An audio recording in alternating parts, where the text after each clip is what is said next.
morning. My name is Hasnain Noorani. I'm the Group Managing Director, owner and the founder of the PrideInn Hotels. PrideInn Hotels was established in 2011 with our first hotel being in Nairobi. As of today, 7 years down the line, we have a total of 8 hotels operating under 4 different brands. The brands that we operate with are PrideInn Express, which is our budget brand.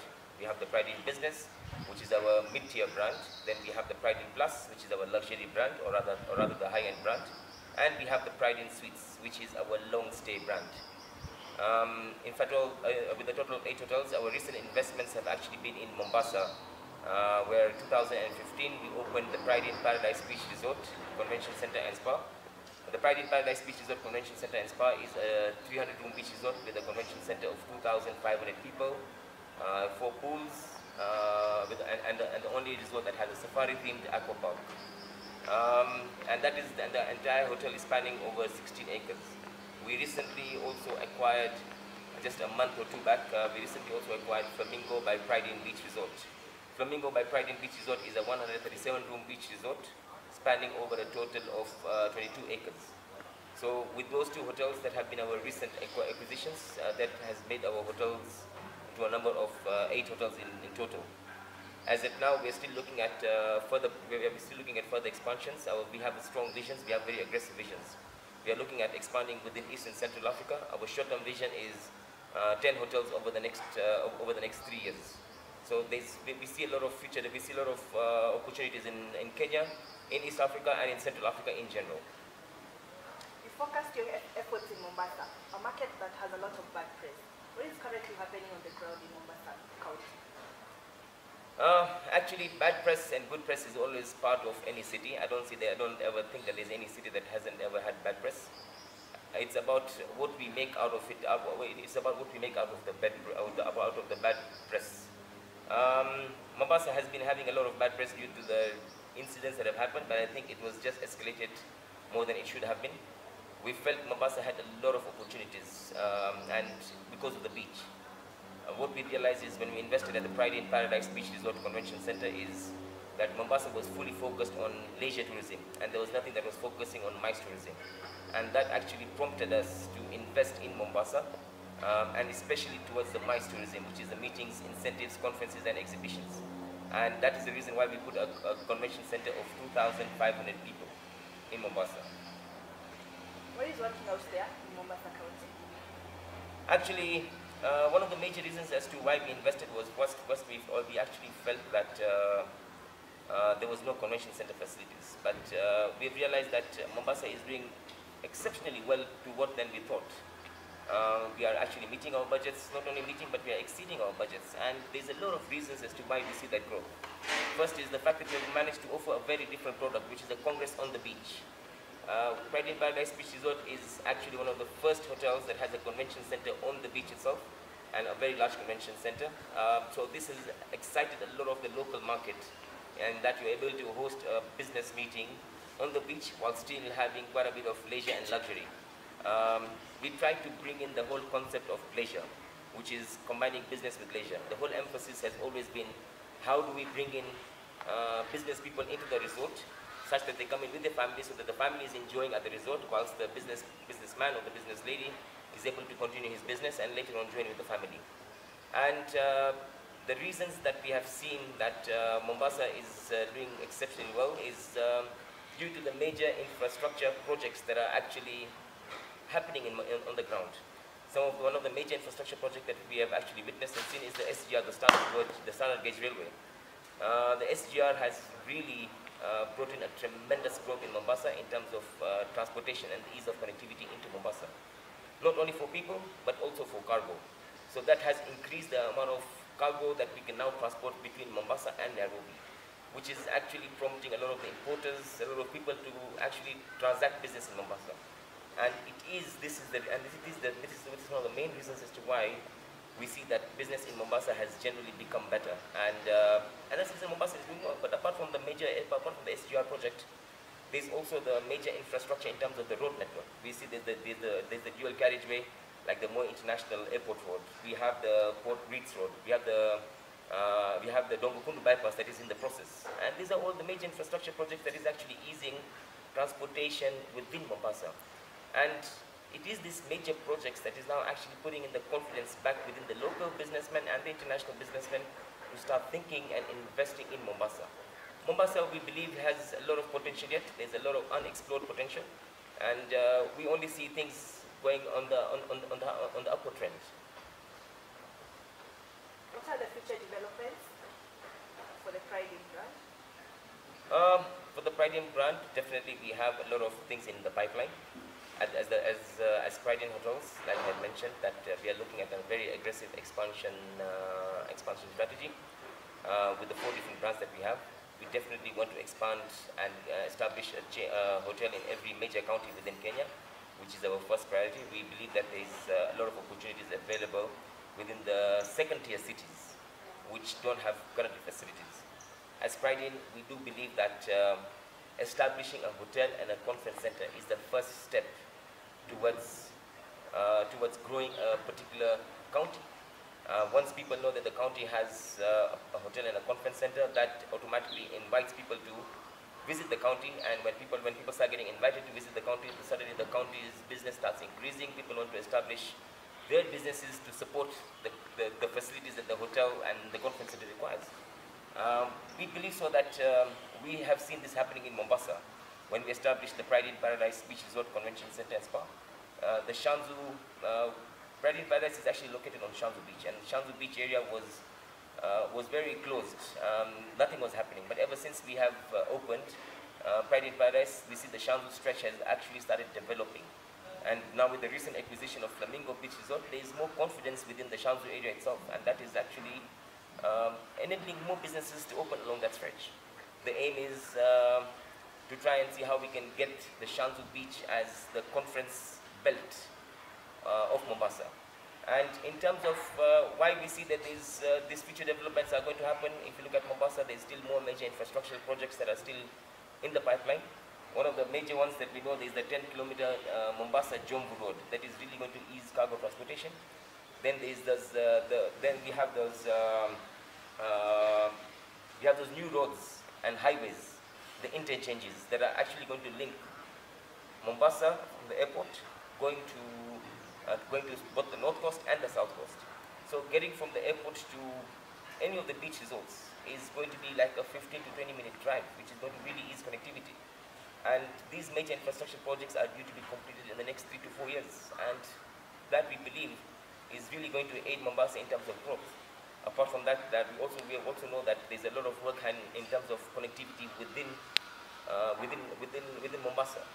So those are the small developments, but not only in Mombasa, but if you look at generally in Kenya, the developments happening within Kenya are great. We see that both the local county governments and the national government are both very much keen and are very much passionate for investing in terms of infrastructural projects, obviously with the partners like the World Bank and the various partners they operate with. So we only see that Africa in general, Kenya in general has a lot more opportunities coming through. As a hotelier in Africa, what are the big challenges that you're facing right now? I wouldn't call them challenges as a hotelier in Africa, and as the PrideInn Hotels. Yes, everyone calls them challenges in Africa. I call them opportunities in Africa. These are unexplored opportunities that we as hoteliers, I believe, as the local hotel chains and both the international hotel chains, it becomes our duty to try and see how we can convert those opportunities and be able to take advantage of those opportunities. Some of the major challenges that we see that we have in Africa is the cost of doing business in Africa. We still know that there's a lot more of processes that need to be looked at, that need to be shortened, and that actually increase the cost of doing business. One of the other major challenges is the cost of finance. If you compare the cost of finance in Africa in comparison to the rest of the world, the cost of finance in Africa is, if I may say, maybe 3 or 4 times more than what the cost of finance internationally is. If today the cost of finance is actually looked at, that is really going to assist more projects to be developed. People will have more confidence in being able to develop projects. So I guess we need to start looking at that. Also in terms of moving between the connectivity within Africa in general is very much limited. the cost of airfares are exceptionally high. We have in terms of connectivity and the number of flights per day moving from one African country to another African country. Then we have visa regulations. As within Africa, I believe that governments should actually start working together to see how they can have free movement of people between Africa. And we believe that's really going to ease tourism. I would say that as local tourism within Africa itself. We believe that's really going to assist that and really increase more business within Africa in terms of the amount of money that circulates within Africa itself. Some of the major challenges, one of the major challenges is the bureaucracy that comes in with opening a business, in getting things done in Africa in general. We see that a lot of things have to be digitized, which have not still been digitized. We believe that if everything is digitized, the bureaucracy that exists currently can actually be killed. And if people have the confidence that they are able to establish businesses within Africa without any much of bureaucracy, it actually incentivizes people to come and establish. I also encourage governments. One of the other challenges that we see is that Africa in general does not have long-term future planning. Ideally, the most ideal state would be is a city needs to be planned over the next 50 years, that this is how the city is going to grow. And I encourage the governments of the various African countries that they need to start looking at long-term planning of cities and making sure that things are actually being established where they should be established, and not just ad hocly, so that there's adequate planning, and when the planning is there, automatically the ease of doing business becomes better, which indirectly increases the amount of returns from a business investment. And no importance that is given to local tourism. Local tourism is key in any country. You look at Europe, you look at the US, within Africa, local tourism is not given that importance that they should be given. Today, if Africa and the governments concentrated on the local tourism, Africa itself can generate itself a lot of wealth just by local tourism moving around. There's a lot of countries that are landlocked, they don't have beach, and if you're able to utilize the wealth within Africa, that is really considerably going to increase things in Africa. So I think governments need to start focusing on local tourism and try to see how they can actually make things easier for the local tourism in terms of travel, regulations, maybe subsidies. There's several things that the governments can look at. So yes, in summary, those are challenges, but I feel that these are opportunities that need to be worked on. If the government, the private investors, the businessmen are able to partner together to solve these problems, it's no rocket science. Within a year or 2 years, things can actually be worked on and solved.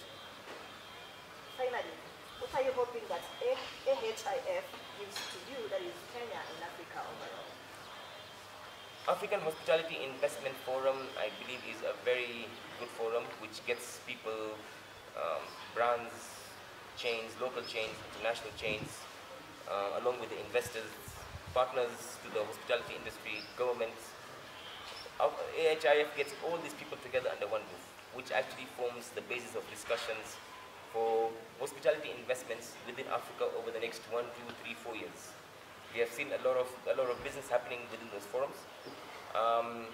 I have previously attended various forums, and I have seen a lot of value being added. And we believe that this is a forum where we are looking at trying to see how we can this is a forum that will not only help chains to sign up and expand, but also in terms of discussion, lobbies of what needs to be done within Africa, and which is what I believe that will be happening in this near conference that is coming through. I also encourage governments from within Africa to make sure that they are well represented within the African Hospitality Investment Forum, because this is the only forum where they actually get to meet the real investors. They actually get to meet the real hotel, the actual brands, where they're able to discuss on how we can make things easier for investments within Africa and how we can increase hospitality investments. And I will still mention, in any country, in any county, in any city, personally as PrideInn, and on a personal opinion, I sincerely believe that establishing hotels establishing conference centers is the first step towards the growth of a country. Today, if you look at Rwanda, we see what magic Rwanda has done because of establishing the convention centers and the various branded hotels, both local and international, which has really brought Rwanda into the limelight. You also see Mombasa and Nairobi also, what the changes that have happened in Mombasa and Nairobi. So I guess African Hospitality Investment Forum is a good forum. A lot of discussions will happen, a lot of planning can actually happen, but it is about making sure that the right people are able to attend this forum for it to actually work on Africa's favor.